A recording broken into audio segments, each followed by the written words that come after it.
Assalamualaikum warahmatullahi wabarakatuh. Perkenalkan, kami kelompok 1 BKSD BC 213.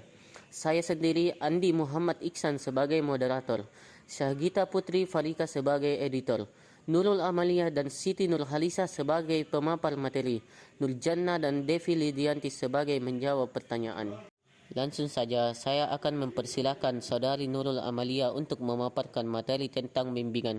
Kepada Nurul Amalia, kami persilahkan. Tahukah kamu apa itu bimbingan? Bimbingan merupakan bantuan yang diberikan oleh pembimbing kepada individu agar individu yang dibimbing mampu mandiri atau mencapai kemandirian dengan mempergunakan berbagai bahan, yaitu melalui interaksi dan pemberian nasihat serta gagasan dalam suasana asuhan dan berlandaskan norma-norma atau kode etik yang berlaku. Setelah kamu mengetahui apa itu bimbingan, ternyata bimbingan juga mempunyai banyak arti.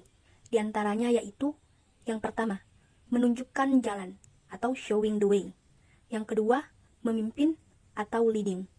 Yang ketiga, mengatur atau regulating. Dan yang terakhir, mengarahkan atau governing.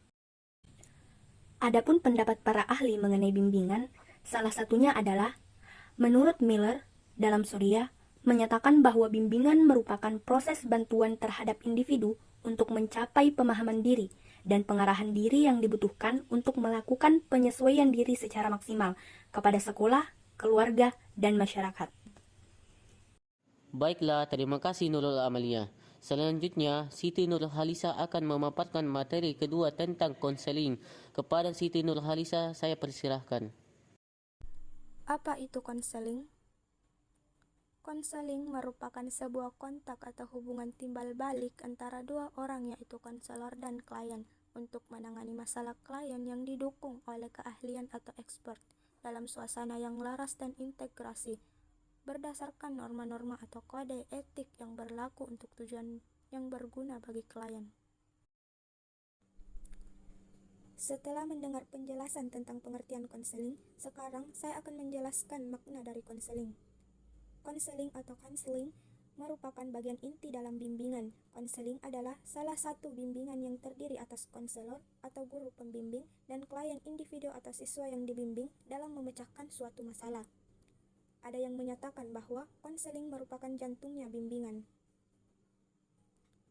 Konseling berasal dari istilah bahasa Inggris yaitu counseling, yaitu nasihat atau to obtain counsel, anjuran atau to give counsel, dan pembicaraan atau to take counsel. Berdasarkan arti di atas, konseling secara etimologis berarti pemberian nasihat, anjuran, dan pembicaraan dengan bertukar pikiran. Terima kasih Siti Nurhalisa yang telah memaparkan materinya. Selanjutnya, saya persilakan Nurul Amalia untuk melanjutkan pemaparan materi. Kepada Nurul Amalia, kami persilahkan. Adapun tujuan dari bimbingan dan konseling yaitu 1. Memperoleh pemahaman yang lebih baik terhadap dirinya. 2. Mengarahkan dirinya sesuai dengan potensi yang dimilikinya ke arah tingkat perkembangan yang optimal. 3. Mampu memecahkan sendiri masalah yang dihadapinya. 4. Mempunyai wawasan yang lebih realistis serta penerimaan yang objektif tentang dirinya. 5. Dapat menyesuaikan diri secara lebih efektif baik terhadap dirinya sendiri maupun lingkungannya sehingga memperoleh kebahagiaan dalam hidupnya. 6. Mencapai taraf aktualisasi diri sesuai dengan potensi yang dimilikinya. 7. Terhindar dari gejala-gejala kecemasan dan perilaku salah suai. Terakhir, pemaparan materi kelompok kami, saya persilahkan. Selain tujuan, bimbingan dan konseling juga memiliki fungsi yang khusus di lingkungan sekolah adalah 1. Fungsi pencegahan atau preventif. 2. Fungsi pemahaman. 3. Fungsi pengentasan. 4. Fungsi pemeliharaan. 5. Fungsi penyaluran. 6. Fungsi penyesuaian. 7. Fungsi pengembangan. 8. Fungsi perbaikan. Dan 9. Fungsi advokasi. Terima kasih Siti Nurhalisa. Dan itulah hasil diskusi pemaparan materi kelompok kami.